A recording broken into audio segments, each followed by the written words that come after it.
Hello everyone and welcome back to another episode of FPL Fanzone. My name's Nick and in today's episode we're going to have a quick look at my Game Week 9 results, having used free transfers last week. So there's a bit of change since the last video. We're going to look at early thoughts moving into Game Week 10 as I have several flags and players injured at the moment. So early thoughts and options for me moving into Game Week 10. So as always guys, please don't forget to click like if you are watching this video, hit subscribe if you're new to the channel. It really does help me out and get me back on those YouTube algorithms to help grow the channel and the community. And also don't forget to drop any comments in how you did in Game Week 9. It seemed to be a bit mixed bag for people, so let me know how you did in the comments below. So without further ado, let's get started.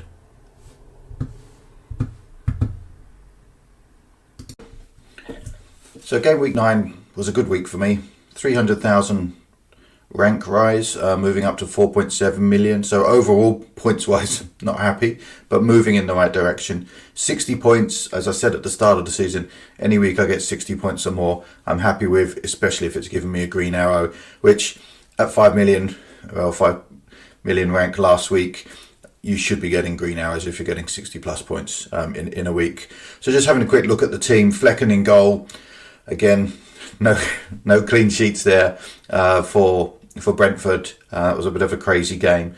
Thinking Ipswich at home they would be able to keep the clean sheet, but no. So just 1 point there. Aina came in I transferred him in for Saliba, who had the red card and was suspended this week, was also playing Liverpool and has some tough fixtures coming up. So I brought in Aina for 2 points. No clean sheet there for Forest. Away to Leicester. It is a West Midlands derby, so wasn't really expecting a clean sheet this week. So just a 2 points for him. Gabriel is now a concern as well. He came off around 53 to 55 minutes. So before the 60-minute mark, they'd already lost a clean sheet bonus by that point. But he was sitting on the bench with his knee iced. So obviously some potential changes there to be made moving forward. Waiting for some updates from the press conferences to see what's happening with Gabriel.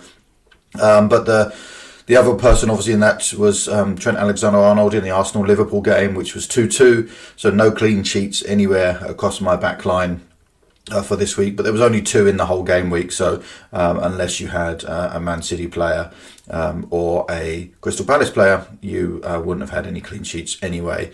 Moving into the midfield, I brought in Maddison this week for Diaz. Obviously, Liverpool were playing Arsenal.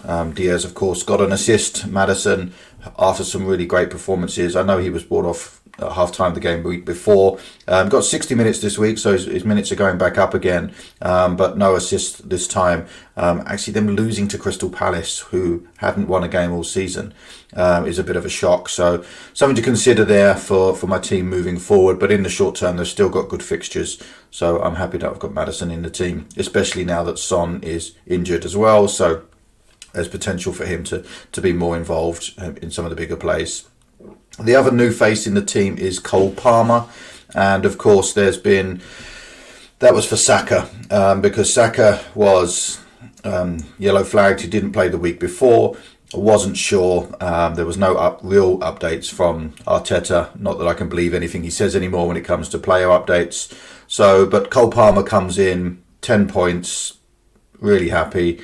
Saka did, of course, score as well in the Arsenal-Liverpool game, but really happy now that I've got Cole Palmer in my team. He was something I was looking to have for Game Week 12 onwards, so just having him now just saves me a transfer moving forwards. Then another star of the week, Mbeumo, 15 points. This guy is absolutely unbelievable since I brought him in. Getting goals every week. He got 2 this week, 3 bonus points in that crazy 4-3 game against Ipswich. Now that Wissa's back as well, that gives him a little bit more freedom in that front line, because obviously there's another target man for them to pick up as well. And then Morgan Rogers, only 1 point this week, but he's not going to deliver every week at his price point. So still happy to keep him in the team, and he had a better fixture than Semenyo on the bench, who also got 1 point. So no real losses there. Haaland did get back on the score sheet finally with his 1-0 win over Southampton. glad I didn't hit the triple captain button. Certainly did think about it, thinking, with the fixture. And for those that did, it's just really a bit unlucky. His XG for that game alone was 2.5. So he could have had nearly 3 goals in that game. He just didn't convert. He's not quite at that form he was at the start of the season. So he is obviously coming back. 2 goals in his last 2 games, 1 in the Champions League, 1 in the Premier League. So I do expect him to start picking up and scoring again. But is he going to score, 10 goals in the next... Well, he scored 11 goals in the first 9 games. Is he going to score 11 goals in the next 9? Of course he can. But it's unlikely to sustain that sort of level of momentum. So, obviously, a decision right now of whether I stick with Haaland, and there's a lot of discussions in the community at the moment about whether we stick with Haaland or move back to Salah on that. Next up, Calvert-Lewin, who has been a massive disappointment, flattered to deceive, got a couple of goals early in the season and has then done nothing since. So I'll keep him this week. I think he's got Southampton away, so 1 more week in my team for him, but he is a potential move out moving forward. And then Chris Wood, another hero since I brought him in. Goals galore, another 13-pointer this week. Obviously, he's yellow flagged at the moment, so he did come off and have some icing on his foot towards the end of the game. So I'll certainly be keeping an eye out to see, and fingers crossed that he stays fit moving into game week 10. But overall, on the bench, no surprises there. Pickford 2 points, Semenyo 1 point, Fass 1 point, and Greaves is out injured at the moment, so 0 points there. So overall, 60 points. Happy with the game week. Let's move on to my thoughts for game week 10. So looking forward to game week 10, I've got 1 free transfer and 1.1 million in the bank. So it gives me a little bit of options now in terms of moving forward and upgrading a few players. But actually what I'm looking for now is, I've noticed over the first 10 game weeks that it's really difficult to know which premium to be on, whether it's Son, whether it's Palmer, whether it's Saka, whether it's Salah, whether it's Haaland. And each week it seems to be a different one that is getting the points, which depends whether you get a green arrow or a red arrow. So my thought process moving forward is to try and have as many premiums in that midfield slot as I can.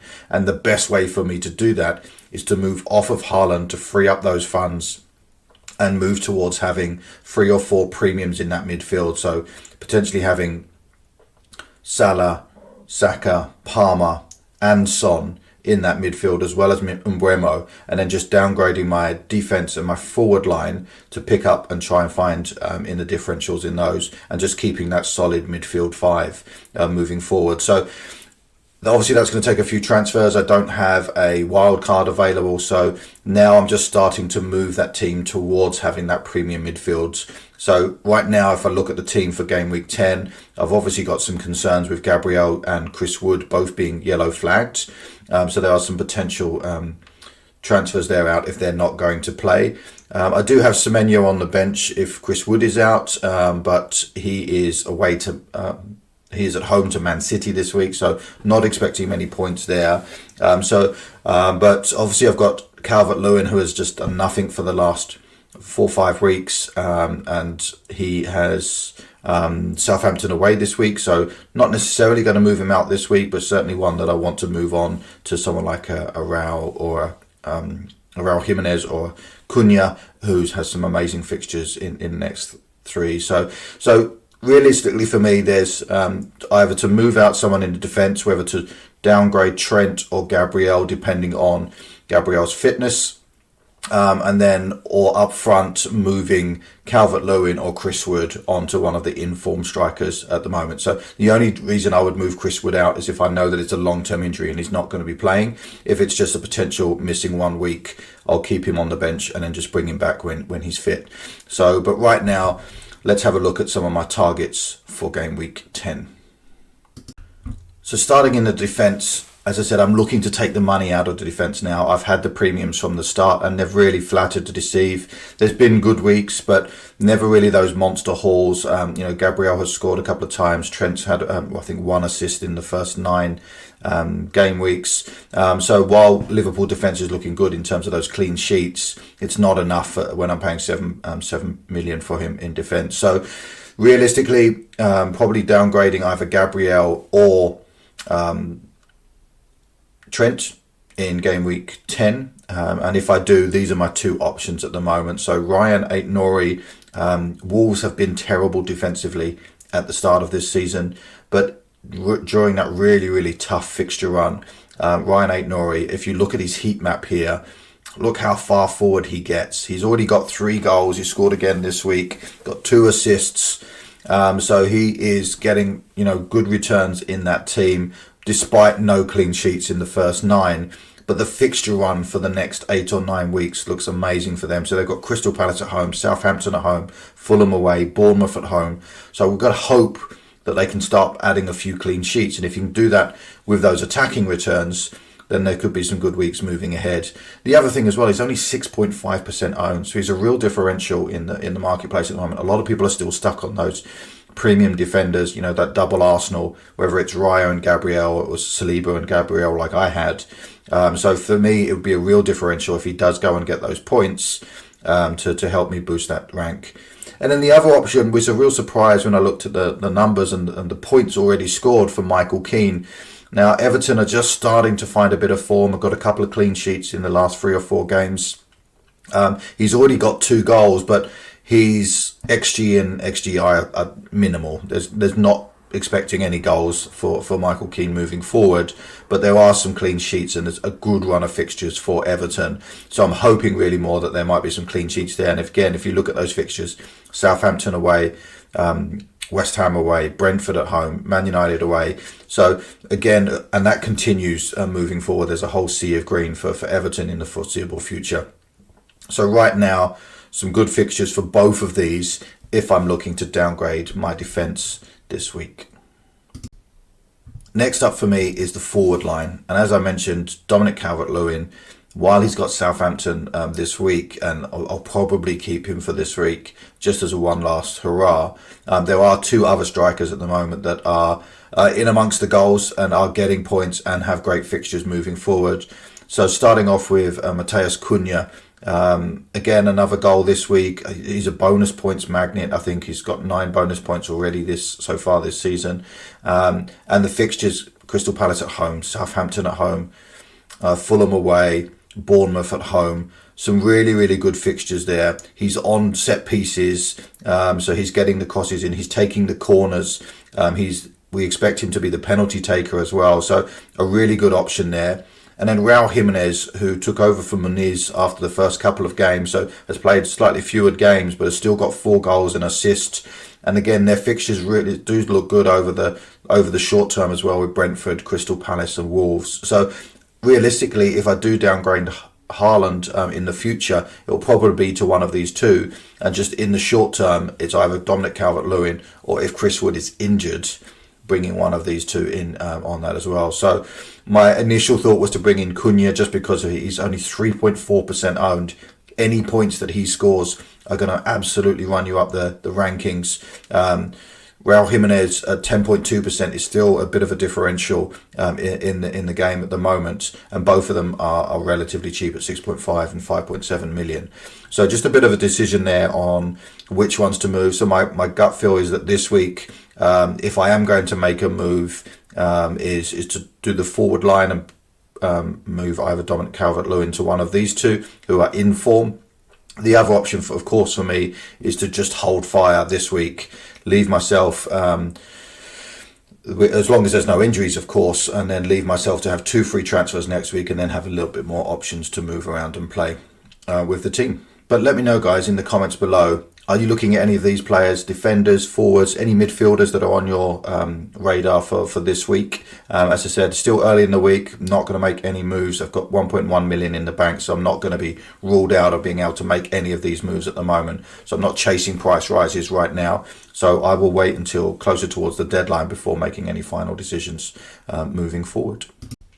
Once again, everyone, thank you for watching FPL Fanzone. If you've managed to get this far into the video, please do hit that like button, and of course, if you're new to the channel, hit subscribe and hit the bells for the notifications of any future videos that are coming up. It really helps me and the channel to grow as I'm starting out on this journey. So once again, thank you for watching FPL Fanzone, and I'll see you closer towards the deadline as we look at the deadline dilemmas. Have a good week, everyone.